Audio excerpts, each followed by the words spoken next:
We are Chaski Global. I know you've all met us in different capacities. And so we'll start off with Steve doing a little bit of introductions and presentations, and then we'll have a good, fun hour to really set the tone today for the pitches that you will be working on. And a lot of what we'll be sharing are not just for today, but also just for you to have as best practices and lessons learned when giving presentations and pitches. All right, I can get started. I think you guys can sit if you want for the first part. Yeah. So my name's Steve Bowers with Val. We started Chaski Global about 4 years ago, and Megan's been a key part of our team for, I guess, about the last 4, pretty much the whole time. We managed to live without her for about a month and a half, let's put it that way. Anyway, what I'd like to do is I'll do a quick introduction, a little bit deeper introductions of who we are and why we're here, and then we'll dive in on 2 parts of making a great pitch. One is from an idea and a verbalization perspective, so how you talk people through a big idea.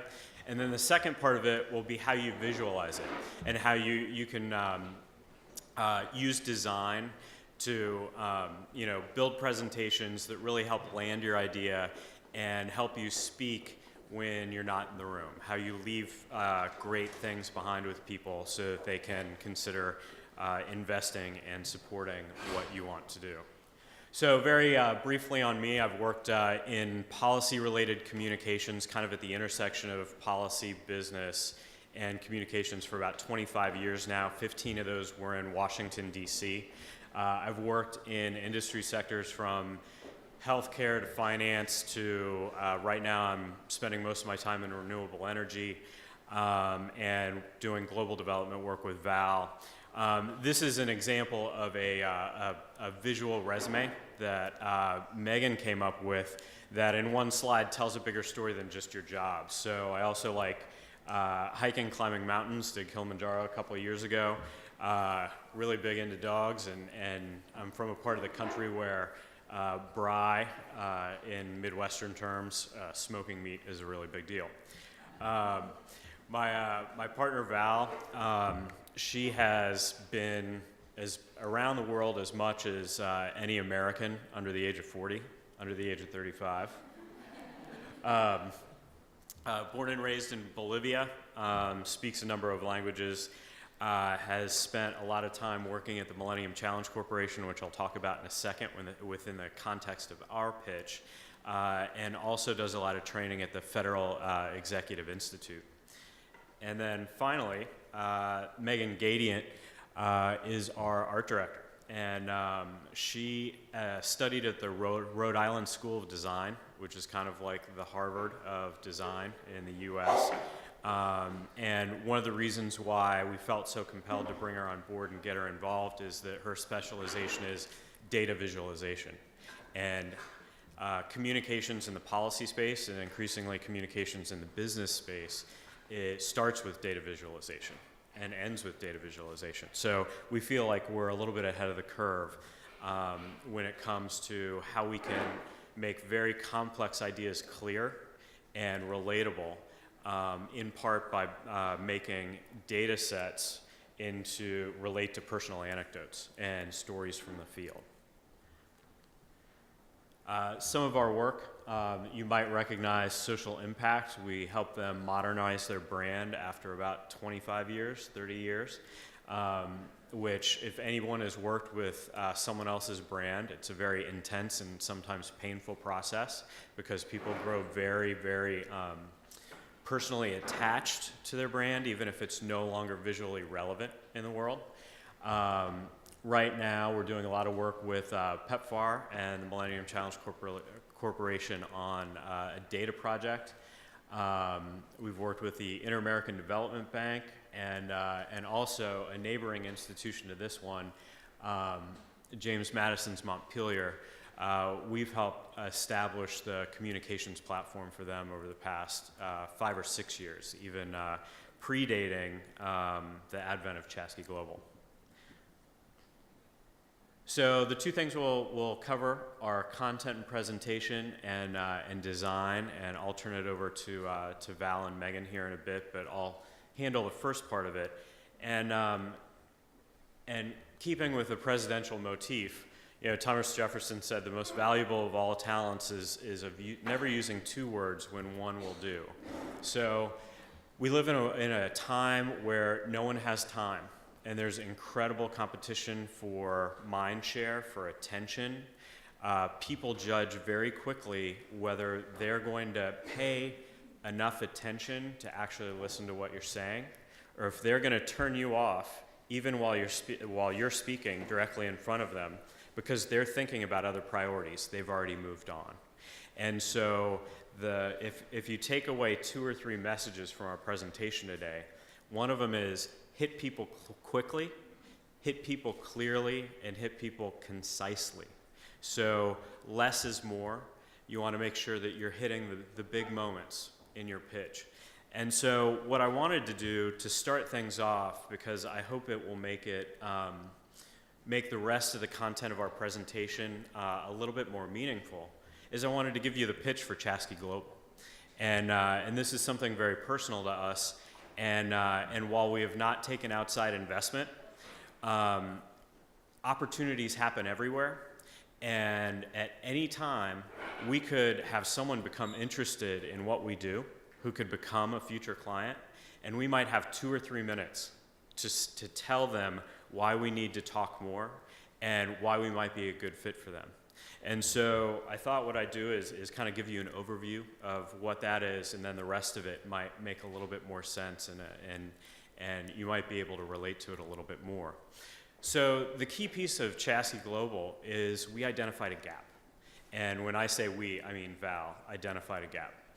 And that gap is that billions of dollars are being invested in global development, in developing, evolving democracies around the world.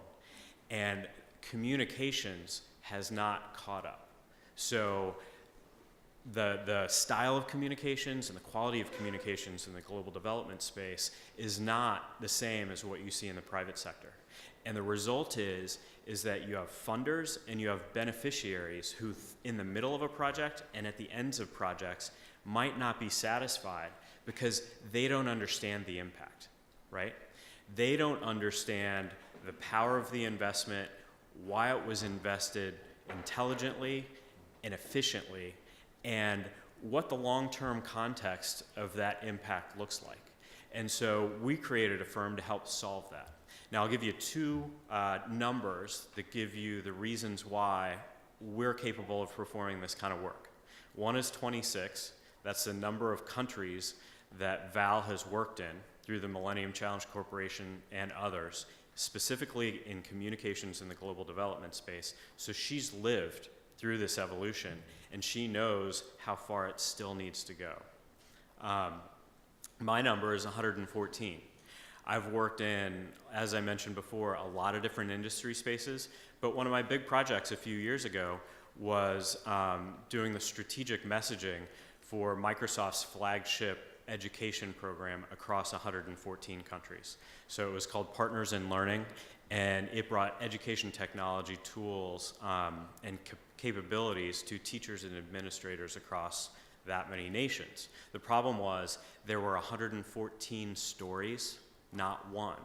And so they were about to lose their funding within Microsoft because they couldn't tell a concise story amongst all the stories that were happening within that company, right? And so when we met each other, we said, hey, we have we do complementary work. She identified a gap, and we said, there's a reason to start a business around it. And so 4 years later, we feel like we have a lot of momentum, and as you've seen from some of our clients, we're continuing to build on that. So that's our pitch. It's relatively concise. It gives you a couple key things to remember along the way, and it starts with the problem that we were trying to solve. So let's get into this a little bit and start to think about your own story, start to think about your own pitch as we go through these slides. First and foremost, know your audience. Like I said, you can lose them in a matter of seconds. So being able to sum up the problem, give it context, give it scale very quickly. Remember I said billions of dollars are being invested? Who doesn't listen when you start talking about something that starts with billions, right? So get their attention quick to make sure that they don't move on to other priorities in their life.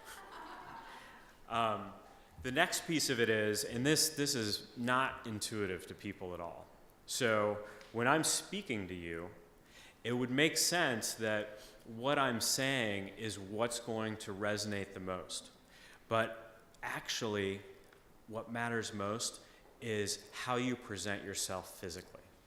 Are you looking people, and I'm a parent of a 10-year-old and 11-year-old, and some of this will sound like parenting 101, but are you looking people directly in the eye? Are you reacting to how engaged they are in your conversation? Are you using body language that helps them relate to you and remember you? So that my hope is you're just remembering a couple of numbers and maybe, oh, it was that guy who worked for Microsoft a couple of years ago, right? But what's happening is you're seeing me as a person and you're remembering me as a person. And people need to remember you as a person as they're hearing your pitch.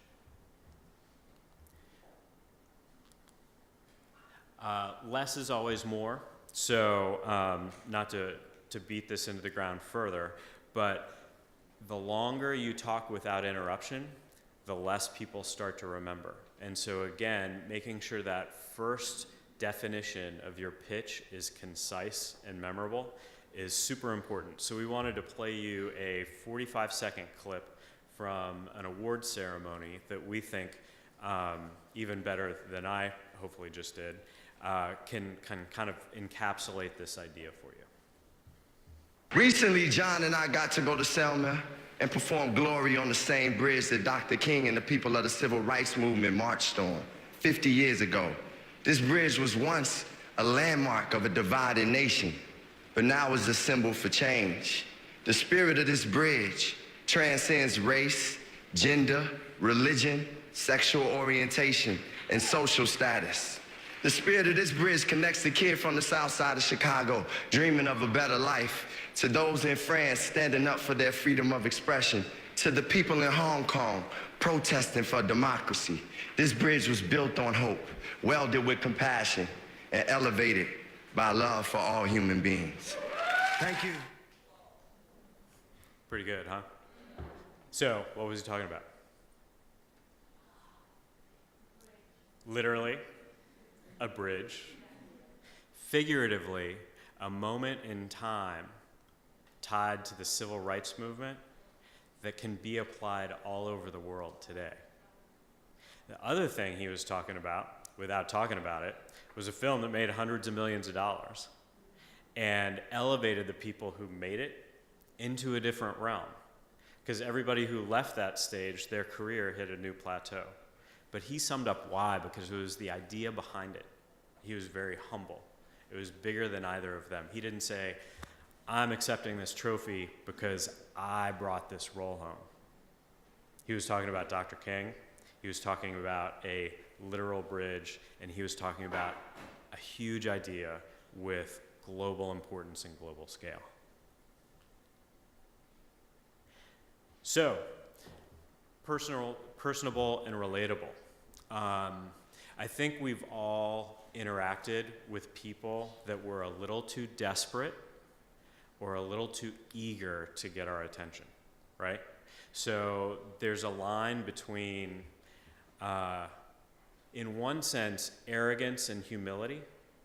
You might have the best idea in the world, but if you're arrogant about it and think people have to know, then you're probably going to put people off and shut them down before they really hear what you have to say. If you have humility and let them discover that you're onto something massive, that's when they start out here and they come in further and they start leaning in further and further. And again, relatable. It's, I think that's part of, we've worked with the Mandela Washington Fellows for 3 years? 4? Sorry. Again, I'm a parent. I'm telling you, you just lose all track of time. But we've been lucky enough to be working with groups like you for several years now. And part of the magic of you coming here is because all of this becomes more relatable. If you had never come to America and you wanted to pitch Americans about ideas that you had, think about how much better prepared you're going to be when you leave from this experience than if you had never come here before, right? You start to understand cultural differences. You start to understand how people interact. And that relatability is key. It gets back to physical, how you present yourself physically and everything we mentioned a few slides back.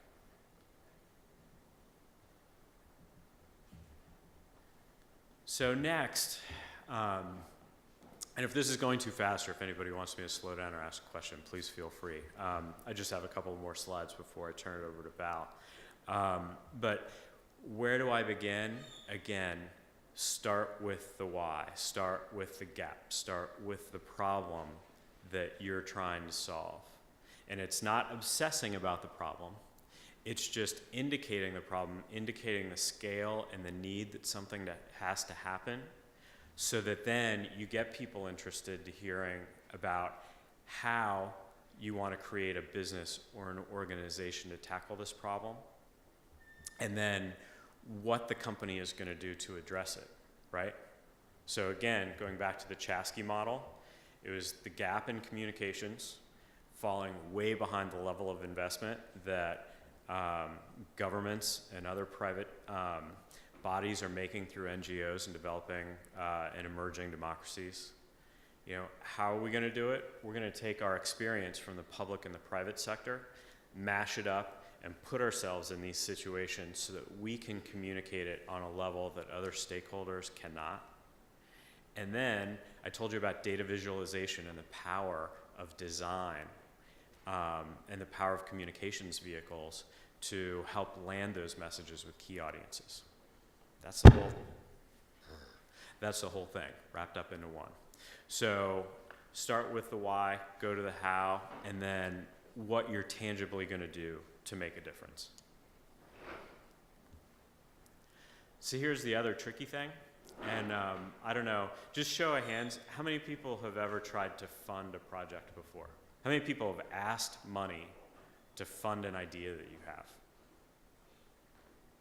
It's hard, right? It's like one of the hardest things you can do.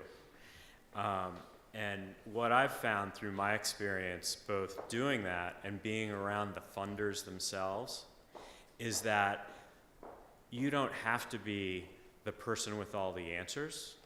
You have to be the person that identified the issue. You have to be the person who is inspired to commit a massive amount of your life to solving the issue, and then finding all the other people it's going to take. Because there are always going to be people with narrow areas of expertise that are deeper than what you have. And there are also going to be people who are able to bring to life your idea better than you can, right? One person can only do so much. To reach scale, to do something big, you've got to create teams.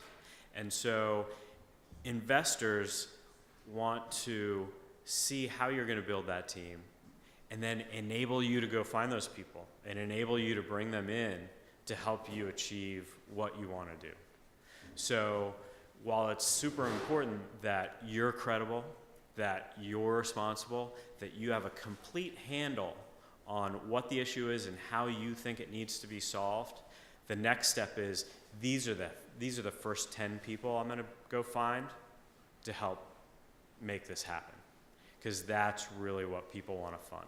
They want to fund scale, and they want to fund how do I accelerate a shift to something better.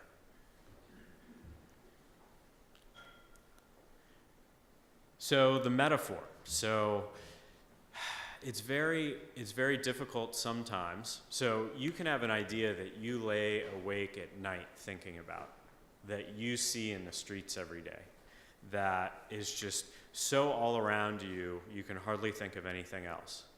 But in order to get somebody to understand quickly, not just what the problem is, but even more so what your solution is, metaphors help a lot. And so we put up, just because everybody in the world has, or worldwide, people can relate to this example. You know, when Apple first marketed the iPad, even though they had such a vision for not just what the first iPad was, but what it could become, they had to talk about something that was not technological at all, and that's magazines. Because they had to let people know that this is about content and interacting with content, and that's how people were used to doing it at that point, right? And so they likened it to a digital magazine reader, and that at least got people started down the path of wanting to know more, right? So why would people be interested in that? What would be the utilization of that? Does it have business? Is it just personal? Is it something you read at night? Does it just take paper out of the equation? When in reality, we all know that it was a way for Apple to start changing the way that we use computers. But if you start there, if you start with what the end goal is, sometimes people can never come along with you. So starting with a simple metaphor sometimes is a very, very valuable way to begin. So we put up here, hopefully there's a lot of words on the screen, even though it's a very simple slide. So hopefully this is something that you can relate to. Because again, never lose sight that you are the focal point of your idea. And if you're going to get in together with teams today, that your team is the focal point of the idea. And this shows like kind of the two next layers of what to consider and what to balance. So you're focused on yourself. You think about the audience. We talked earlier about you have to appreciate where your audience is hearing this. What are they doing? What are they thinking while they're hearing your message? To the content, how sharp, how concise, how compelling is your content, and the medium. You know, I've been talking about talking, but in a minute we'll transition over to how you present your ideas visually and digitally, and in ways I like to say, whether you're leaving behind a booklet or a PowerPoint deck, what's going to speak for you when you're not in the room? So you have to think about audience, content, and medium. And then once you've kind of got those in control, then you start to worry about your pitch. You start to worry about your preparation. You start to worry about your presentation. So as you go off into teams later today, think about it kind of in that order.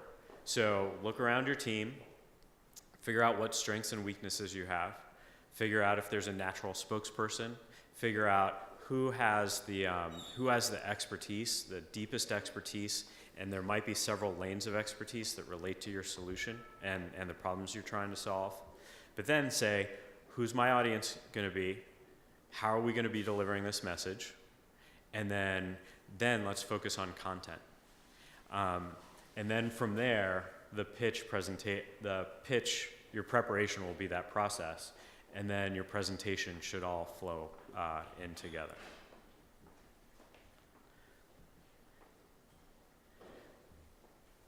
So this is kind of teeing up where we'll go from here, and this gets more into not when you have 2 minutes to tell someone an idea, but when you can make a formal presentation.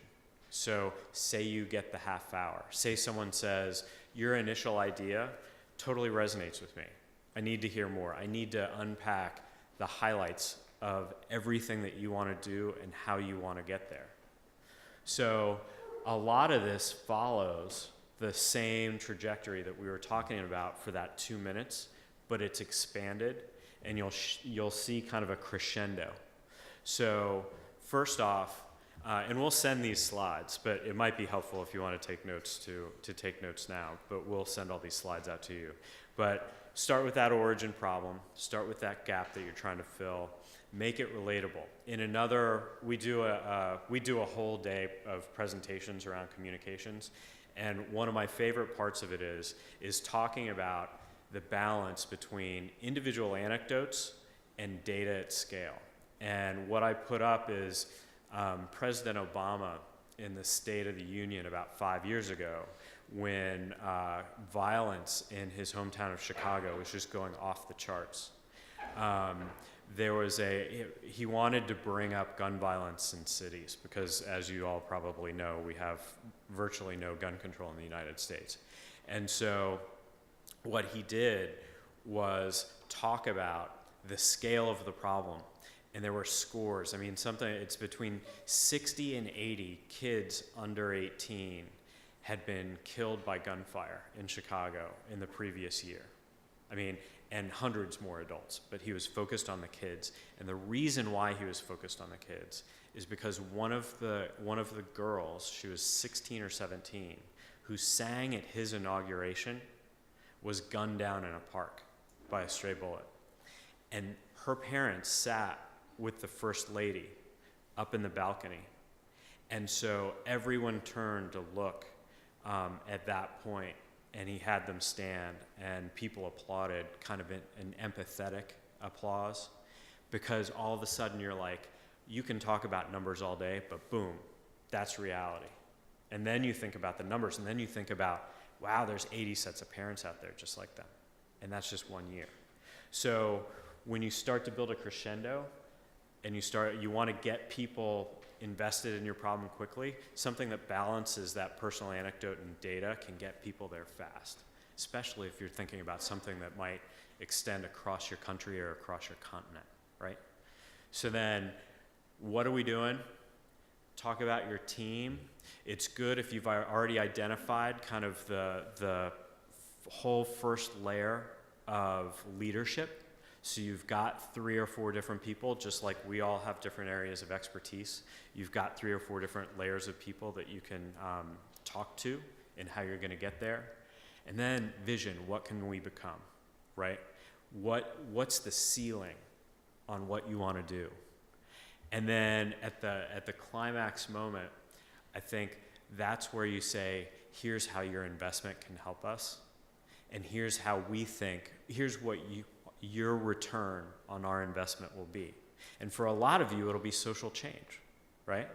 A lot of you, it'll be a political and social environment that either wasn't possible before or hadn't happened because of what you want to do, or it could be a business that needs to take off. And then you're talking about revenue, and then you're talking about building value in a private sector entity.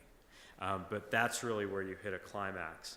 And then towards the end, that's when you really start to allow them to engage with you. You don't want to talk, you want to stop talking. You want to stop talking at some point, invite questions, and let them take over the conversation. Because if they don't ask you questions, you're not going to get a call back. Because there's no way you've answered every question that a funder could possibly have. There's no way.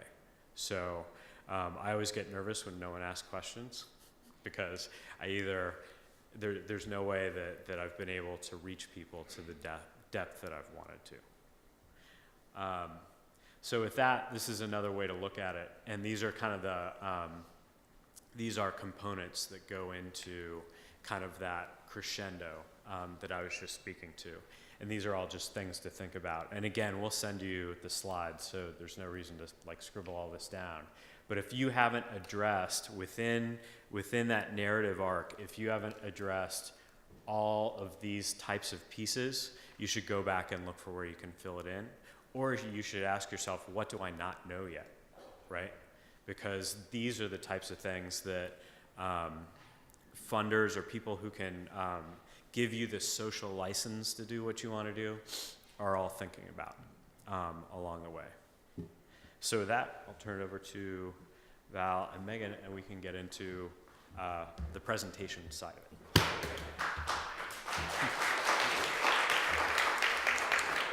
Perfect. And so I'm going to hone in a little bit on this last slide. So a big part when I was at MCC, and it was a government startup, so there was no one doing results really. And this concept of talking about the problem, it wasn't really there. And it was a really big frustration because it was we were investing a lot of money in monitoring evaluation and impact evaluations. And so many times when you go into the project and you're so far in, different people come in, you continue like building a road, and then you forget what the problem was that you were trying to solve in the first place, especially as you're like sharing all that information. And so created this like concept of result statements, which was this problem solution and impact framework. And the importance of that is that then it can relate to monitoring and evaluation.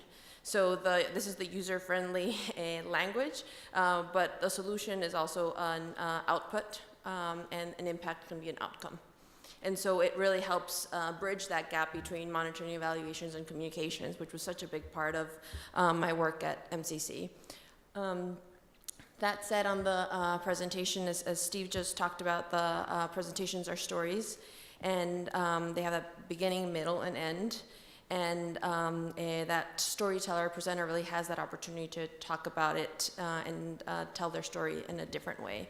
And so many times we just see it as a presentation, but if you see it as a story, it helps with how you communicate it. And especially as Steve was talking about, of like your tone is sometimes more important than just the content, you know, and so if you just start thinking of it as a story, you sometimes start to smile a little bit more or be more comfortable, you know, and so I like framing it that way so that you have it in the back of your mind as opposed to just the presentation, because that can sometimes cause fear. And a big part of, so we have this presentation, but last night after the data visualization workshop with Claire, I decided to insert a lot of different information from my training at MCC, particularly with this results framework and presentation, because I think it'll be beneficial not just for your pitch today, but just for you to have for presentations in general. PowerPoints can definitely help, hence why the last bullet there, but it shouldn't be all your presentation. And that's a key message that I want you to take, especially because so many times we have it as that anchor and where you try to read it and then that personal connection with people is lost, right? And so people start paying attention to more of like how you're reading and your actions as opposed to what you're saying, and it can cause confusion. So use it more of a complement to your presentation as opposed to just your presentation. So a couple of points here that PowerPoint should only be tools to tell your story, help set the tone, have those clear points that we talked about, use images to keep your audiences interested, use a number of set colors and preferably a palette of around 5 colors at the most, and Megan can talk more about what that means, and fonts preferably more than 2. And as I mentioned, it should not distract your audience from what you have to say. And we'll go through examples of what this means. First, and talking about that problem that Steve was saying, a lot of times with our results and how we talk about our different projects, this is it, right? This is what you're trying to achieve. 220 kilometers of roads rehabilitated.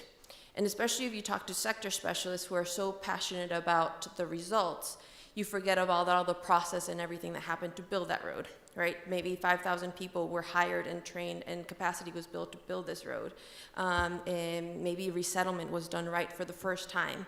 And so many times you get this whole thing that push that, no, but I haven't finished the project yet. There's nothing to tell. There's always something to tell. And there's always something more than just 220 kilometers. And on that also, it's important to have context. And so where are these 220 kilometers of road? Right? Are they from here to DC? Are they from here to the beach? Is this an existing road? Is there something that is already there? And so, of course, it depends on your audiences, because you don't want to be going down to your community telling them something that is very obvious. But let's say in this audience, right, we have no idea what this road is, where it is, or what. And so that could be a good slide, but the context to provide as part of that slide could follow something like this. Bolivia is a landlocked country that can benefit from an efficient and well-maintained road transportation network. So there I told you that a road is much like a lifeline, right? Because Bolivia is landlocked and it needs good roads to access markets. And the road will connect 2 million people, that's a lot of people, in 5 cities, so it's showing you that it's going through a lot of different places, and it connects the 2 main agricultural production areas to local and international markets and health and education services. So I just provided context of what that road will do. that it's not just pavement going through, but it'll connect markets, it'll bring people to health and education services. And so that's the context that is really helpful, especially knowing your audience so that they know what it is that you're trying to talk about. The second is before and after pictures. These are hard to sometimes get, especially on some of infrastructure projects, but you can have them for all sorts of things, right? A family before they were resettled, and their house before, and how they're living after.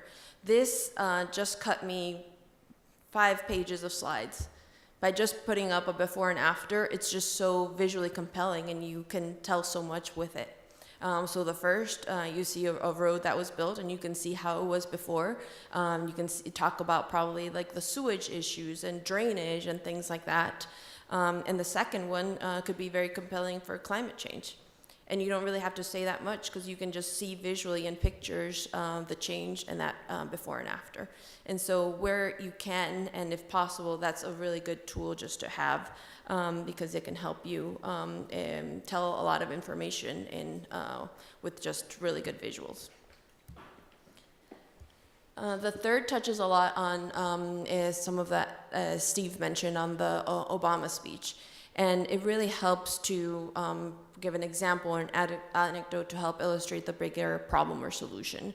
This was a problem that we had a lot, there was a lot of negotiations at MCC initially because there was all these anecdotes, right, and all these people that would talk to people on the road, but the economists and the monitoring and evaluation specialists were like, yeah, but they're not in our surveys, so we can't really talk about them. Or there would be the risk that how do you know if they're representative for the bigger picture? And so we were able to really formulate this nice storytelling template where both the M&E and the sector specialists were confident and happy, and a 4th grader could understand what we were doing. And how we managed to do that was by putting up stories of people, right, and showing who they are, talking about them, and then bringing it out to whether it was a broader group and people and the number of people like them that was like benefiting, or in a bigger city or community, whatever it was. But honing on that smaller example that can be relatable to the audience to then show that bigger picture. And also with that bigger picture, trying to understand what that means. Because I don't think if any of us, has anyone seen 1 million people in a place? I haven't either. And so it's hard to conceptualize what that looks like, right? And so many times we put so many numbers and big confusing figures. And so how do you make it relatable and more understandable? And I have some examples on that now. So this was put together by a USGLC a couple years ago. And I really liked what they did because this was around the Super Bowl. Does everyone know here about the Super Bowl? Yeah. And so a lot of money is spent for the Super Bowl, especially for advertisements, for food, and it's a big celebration here in the U.S. And so at that point, there was a lot of conversation on the U.S. government budget and taxpayer dollars going to foreign assistance. And so they created this infographic to showcase for regular Americans how much 1% was in relation to the Super Bowl. And so knowing well the audience and then making these, providing this context. So the first is putting that context that it's just 1% and what it can do in the bigger picture. So the second slide on the bottom, that for the cost of a 30-second Super Bowl ad, so just one 30-second Super Bowl ad, the U.S. could provide mosquito bed nets for 800,000 children at risk of malaria. And so that's a really good way of showcasing, right? Because I may not know anything about international development. I don't know where my taxpayer dollars are going. But I'm like, wow, if just for one of those advertisements, if we could do all that for malaria, like that's not bad. And then the second is the Americans will eat about 100 million pounds of chicken wings on Super Bowl day. That's a lot of pounds of chicken wings. And that's more than half a worth of U.S. famine relief to Kenya. And so that's also a nice comparison to show that I'll be like, oh wow, like that's all we eat in one, and what that could be in one particular country. So it helps provide that context and helps tell that story, particularly for this audience, to show how with just 1% of foreign assistance, there's all this that could be done. And look, it's not that much relative to what is being spent today just on Super Bowl. So I mentioned the examples of the PowerPoints that we talked about of what not to do. Keep it simple. As you can see here, there's a lot going on. Little eyes moving around. There's a lot of suits and images, and but all of us have seen this at one point or another, but really keep it simple. The second is on the colors that I talked about. Choose these carefully. As you can see here, depending on the resolution of the screen, some of the colors that you may use, like this bright green, will not show up, and the yellow is really hard to read as well. Some text is very big, some text is very small, and so just be very cognizant of that, and in many ways stay safe, because you don't want people to start concentrating on the wrong things of your presentation, and you want them to actually be listening to what you have to say. Try to do one message a slide. As you can see, this is a lot.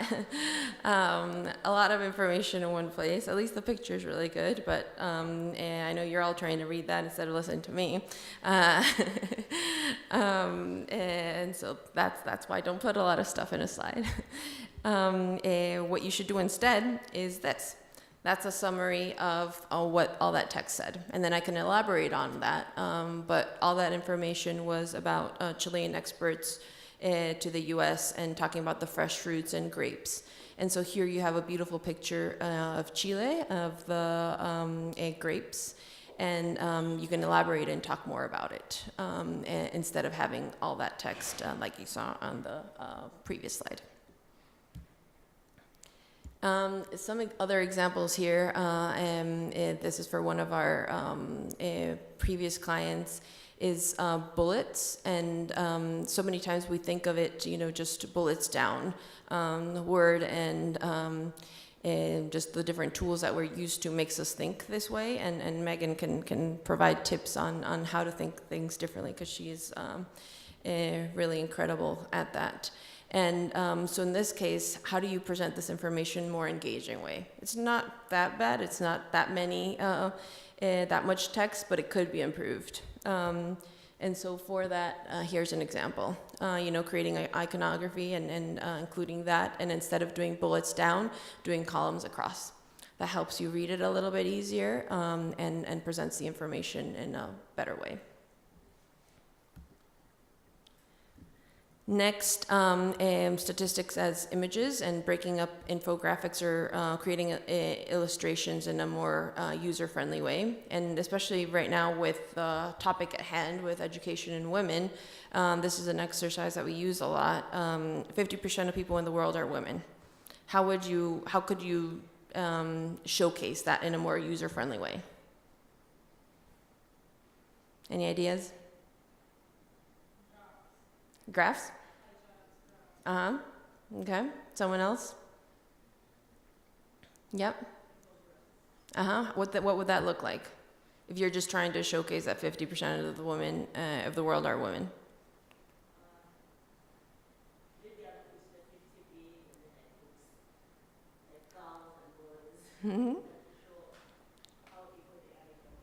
That's a great idea. Others?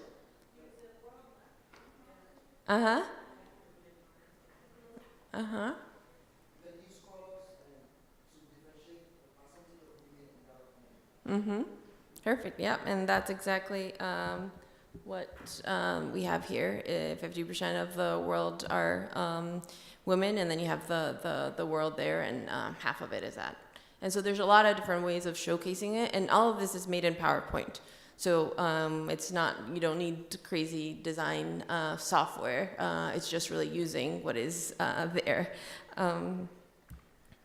The second, something that Megan is very good at, is adding things and using equations to help tell a story, right? Everyone understands like addition, especially, and so sometimes if you have like two different concepts and you want to see that impact or showcase that in a more user-friendly way, this is a nice way of doing that. And this is also just easy, PowerPoint. The same with this one, doing the different bubbles and circles to show different impact and what that means. And, increasing the size of the font for bigger numbers, just so that on that visual side, it makes the point across of like, wow, okay, that bubble's bigger, what does that mean? That one's smaller, what does that mean?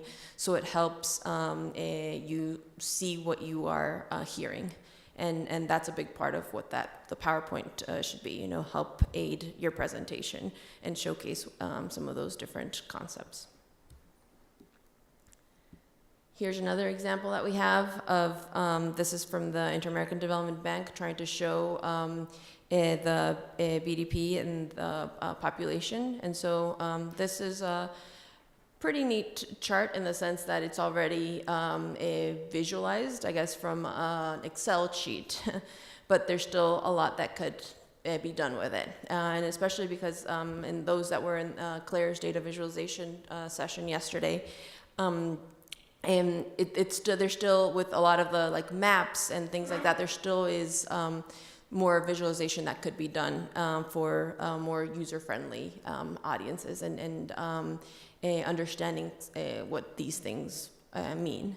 And so one way of doing that is this, putting it on a map and then showing with a color code what that means. So instead of labeling it and having that list and having a line that divides the two, which is, again, an improvement from Excel, but this really takes it to that next level of showcasing that information in a more visual way that is a lot more user-friendly for the audience. And so here are a couple of data visualization resources, and as Steve mentioned, we will share these with you. And I know today with your presentation, you just have today to put it together, so I'm not sure how many of you will be using PowerPoint, but these are just tools that you can use for any presentation, especially because those numbers do really help portray those that bigger picture and the information that you're trying to relay.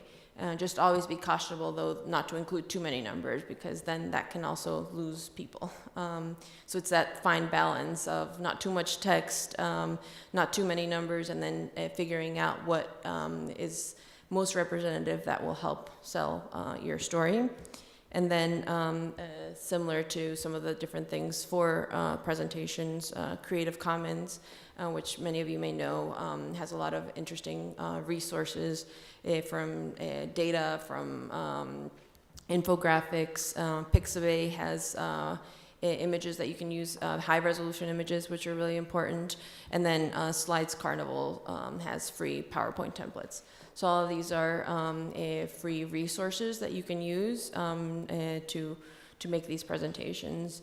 And a big part to just hone in, especially for today, is that problem solution impact, talking clearly about that, about the context, and if there is time to have a PowerPoint to showcase that, but really honing in on that image and one sentence as opposed to paragraphs of text, so that they actually listen to what you have to say and aren't just reading your PowerPoint. I'm going to ask Megan to come up in case anyone has questions, because she is an amazing resource, as you've seen, and she may have some additional insights as well.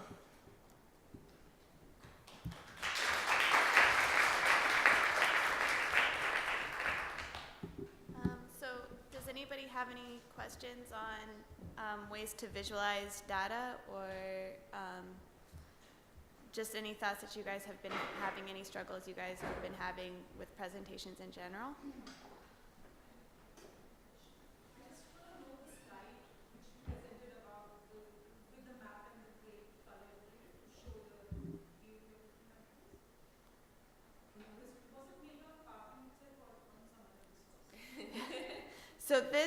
actually, So we cheated. yeah, this was actually made for a different. It was actually originally, I think, in a book. But you can Google PowerPoint maps of continents or the whole world even, and they'll have like, you can pick out Brazil and make it one color, and pick out Argentina and make it another. So you can do that in PowerPoint as well.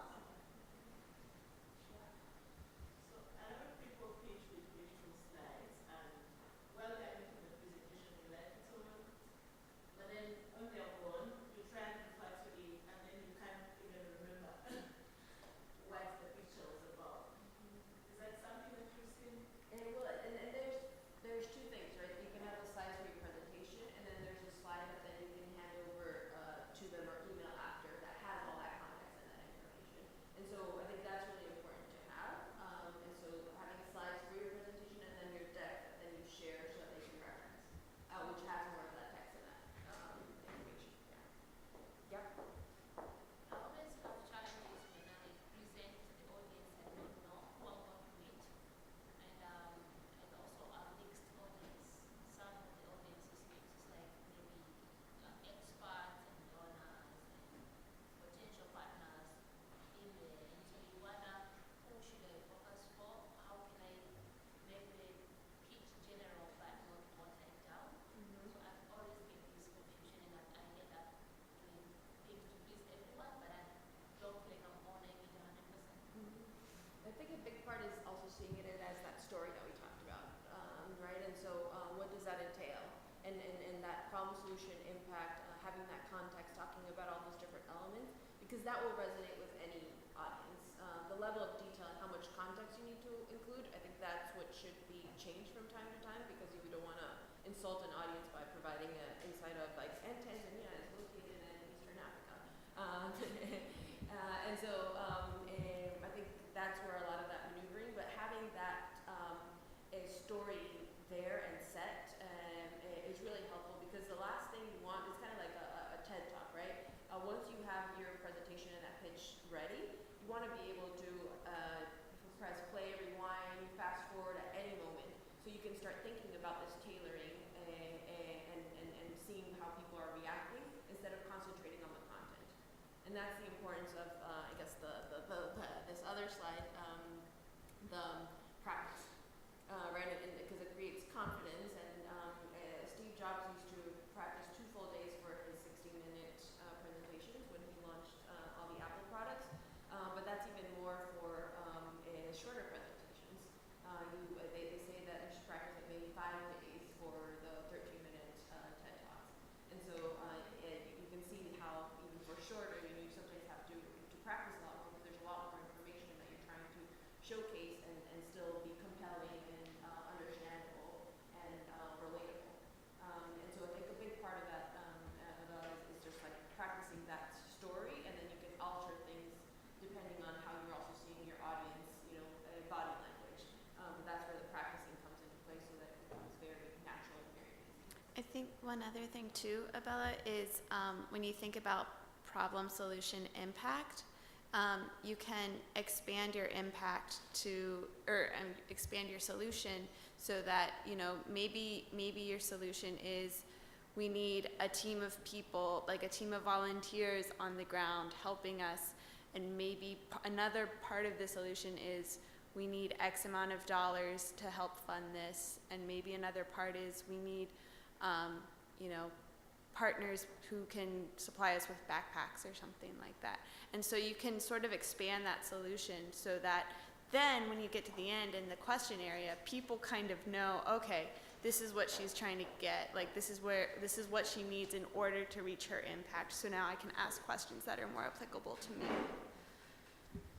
And I think one of the, and based on my experience, one of the most embarrassing presentations I ever did in my life was, I was young, I went to Timor-Leste, I was talking to a group of 100 farmers, and they speak Portuguese in Timor-Leste. They couldn't understand English, so I had an interpreter. So that's one of the barriers I had to go through. And at the same time, I was talking about aid effectiveness, which was a very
And so depending on the audience, you have to like tailor it, and even just like the person that you meet, right, in networking, you know, how like, especially if you don't, may not know anything about them, how do you present that story so that it's engaging and then maybe like, hey, I have a friend that may be interested, maybe in your country or in your background and things like that. So it's a lot of that, but a big part is just like practicing, because in every conversation that you have with each person, you can start practicing telling your story, and you can be like, okay, that worked.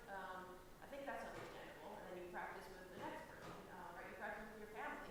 If they don't understand what you're doing, which a lot of my family in Bolivia with Millennium Challenge Corporation is kind of hard, some of the concepts and things like that. So okay, I need to tone it down and understand how do I explain what I do, right? And so it's testing it out constantly. It's not just at the presentation that you have that one time to just do it. You have that chance to do it all the time. And so always be practicing how you presented yourself, how you presented your story, and seeing how it's resonating with those different audiences. Yeah. So I just want to add to that in response to Abba's comment about how do you bring down content like to the audience, right?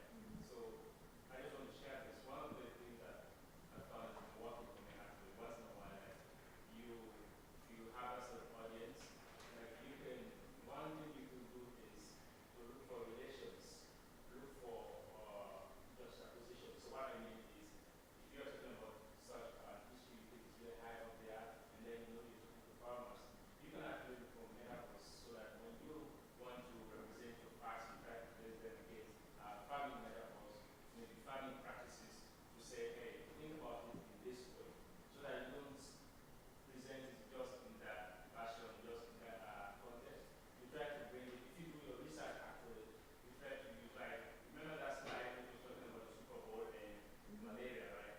So you, for example, could not use that if you have an audience in Africa that you wanted to convince. They would not Nobody knows understand. about Super Bowl. They would laugh. So you, however, use the football. But when I say football, I mean Soccer. yeah, in America, the whole world is doing one thing. Yeah. So like if you use the Super Bowl in a certain audience, you're not going to relate to that. So you look for patterns which actually relate to that system. Then you try to create the context, try to create, I mean, just oppose your fact. Like you express it, you talk to farmers, you have to bring something that say, look at what we do every day in the farm, and how it is used as well. Anything that relates to them, and then try to use it to really explain what you want to do. And that kind of thing. I have a question. I think that helps. Yeah. Do you use different visual tools when you're addressing an audience of 20 people, when you're addressing an audience of 400 people? Just to sort of get their attention, because it's still easier to talk to a smaller room, but talking to an audience of a crowd of 400 people, are there different visual tools that you recommend one should use in that respect? Not really. I found that a good presentation is a good presentation. I think just trying to keep it simpler is better, and trying to keep it more visual is better. So like a great example that I have for this is, it's kind of silly, but if you think about, like, let's say somebody doesn't speak the same language as you, how would you show them something, you know? And you would maybe rely more on pictures or on graphs or on numbers that they can understand. And those things are, because they're a little more universal, they're much easier for people to grasp quickly, as opposed to lots of text, especially lots of, like, you know, we're all in our different sectors, lots of very nuanced industry jargon. And a big part is like you have 20 seconds really to catch someone's attention, right, as you start. And so it's either whether it's 20 people, 10 people, or 1,000 people, how you introduce yourself, make the topic engaging and interesting, you know, whether you share a fact or present different ways to just attract that audience in the beginning to then continue. Yeah. I have a question about that, because most of us are really young people, so we face barriers as a speaker sometimes that we're physically. Like the early this year, I went to a lecture to present my results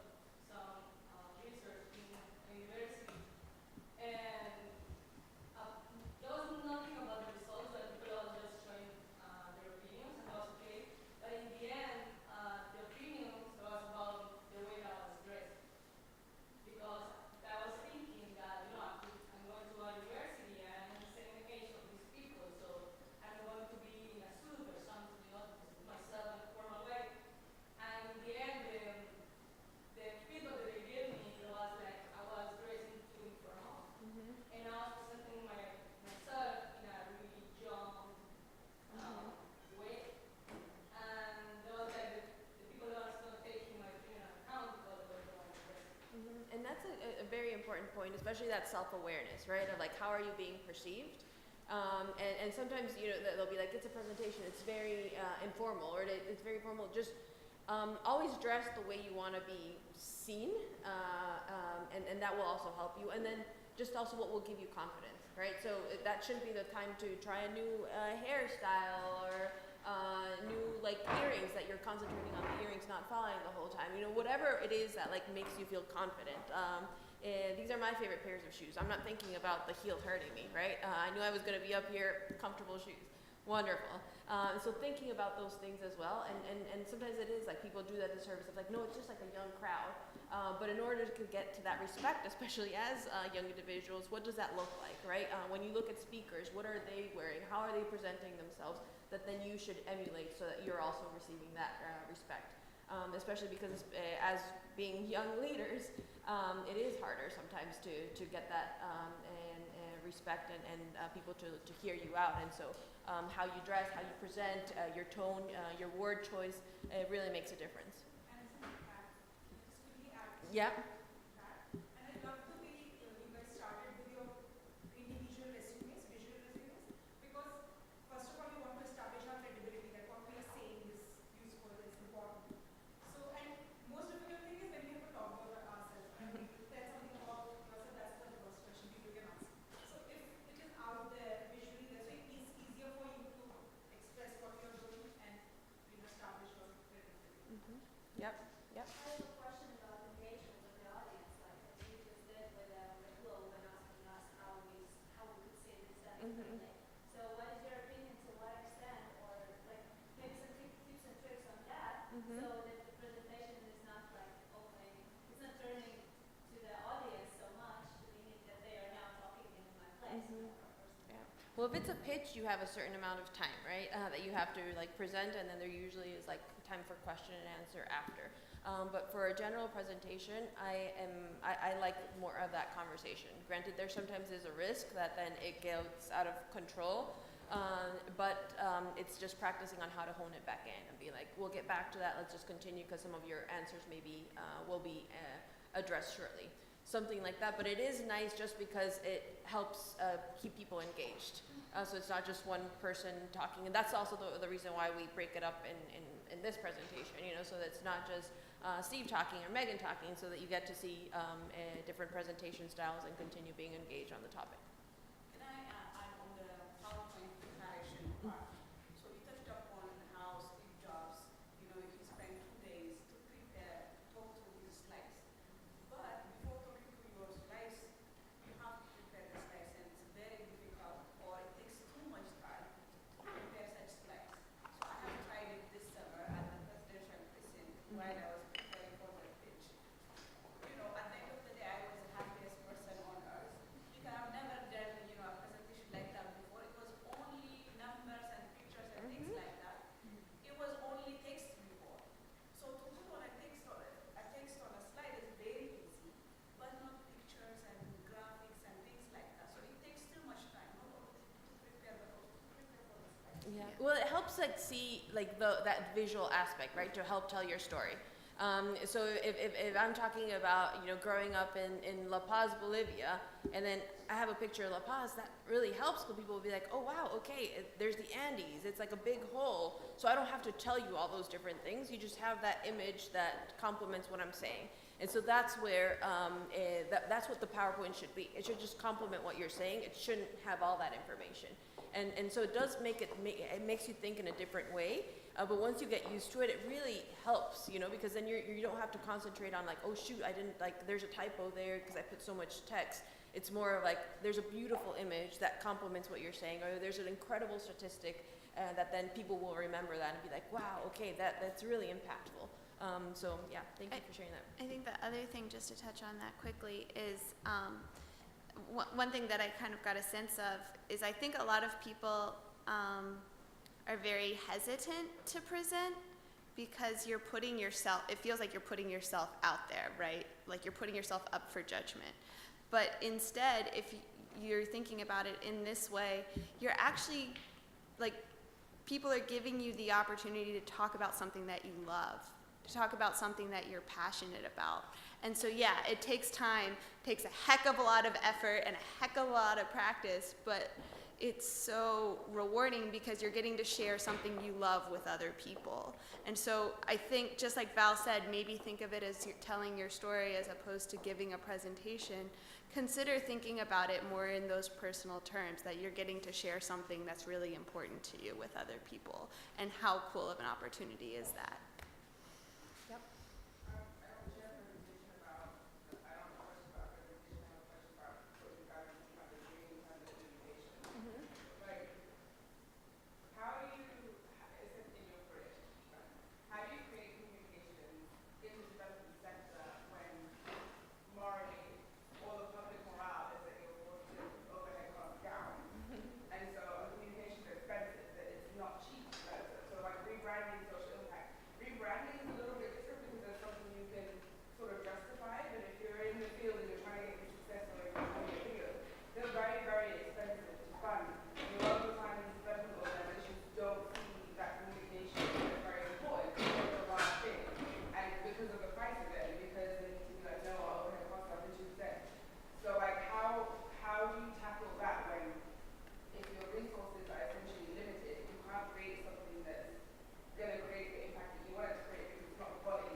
That was a big part of my career at MCC. There was no one doing communications when the agency was created. And so I put together that position description because I was doing that for Central America. And then that's how a priority was seen, because then I was overseeing communications in 24 countries, which meant a lot of travel. But we didn't have many resources, and we had to figure out creative ways of doing it. So I started a communications and monitoring and evaluation college every year with that, to bring people, the stakeholders I was working, the communications people, to DC, which, yes, that required resources, but then the training allowed them to then do a lot more and thinking of things creatively. So training the media, and especially on some of the different concepts. And the what cost there was just like food and transportation, as opposed to paying media, which tends to be a very different cost. And so we would bring them in and train them on the different concepts we were going to be talking about. So like economic rates of return, roads, ERRs, things like that, that for that different project they'd be hearing a lot, and so and for them they would get a certificate. So we engaged press that way and gave them training in different countries. Yeah, and so that one was especially successful in Nicaragua, just because of what was happening there at that same time. But then even on like printing costs in the U.S., if Congress sees a very like shiny brochure from an agency, they tend to not like it. And we would get a lot of pushback from Congress of anything shiny. So even for audiences in DC, we had to like tone down our printing and what we did, like brochures and things like that. And so I have an example of what we did for the data collaboratives for local impact in Tanzania, and that's in response to that. It's creating something that can be printed in a printer and is folded so that it looks like a brochure. And that being the reason that it's cost effective. You don't have to be, printing in glossy paper, and it's a brochure in 8.5 by 11 regular paper. Do you not feel that essentially creates, not reducing creativity, but to an extent not having the cost? Like every organization you go to has brochures, has an annual report, has success stories. They're the cheapest thing to make. Mm-hmm. You have someone who has a camera, you have a photographer, great pictures, you snap out a success story, and it's easy to do. But in order to create something that's innovative, create something that's new, in order to like get something out there in a different way. Like for example,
Well, I think the positive is that there has been a change and there is a lot more resources going to communications because of this whole big thing on results. And that's where a lot of these free things come in. So just how to make infographics, because that is like such a neat way of communicating information.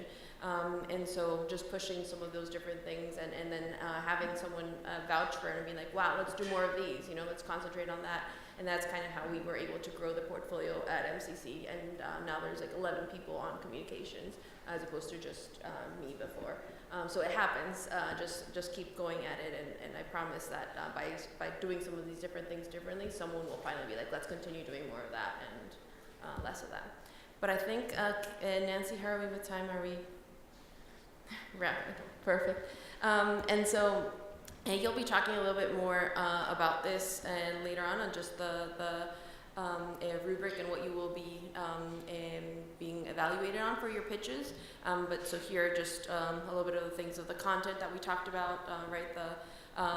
How it relates to gender equity issues and education, has evidence of some of those different things that we talked about, that context, that background, describes all the parts of the plan, answers audience questions clearly. The design of the solution, clearly defined, compelling, unique, stands out. And so much of that is what you talk about, right? You don't really need a PowerPoint, so you can really portray that information because you really have 5 minutes. So thinking with your team, what would be the best way of doing that? Sometimes we've seen people do songs and you know, present things in a different way. So just really take that opportunity to think outside the box. And is the thesis problem statement clearly defined, and is it feasible and sustainable, and especially the sustainability aspect being so keen. And more importantly, yes, this will be a teamwork, and there will be scores and all that, but really take that opportunity to practice some of these different things and do things that you wouldn't maybe normally do.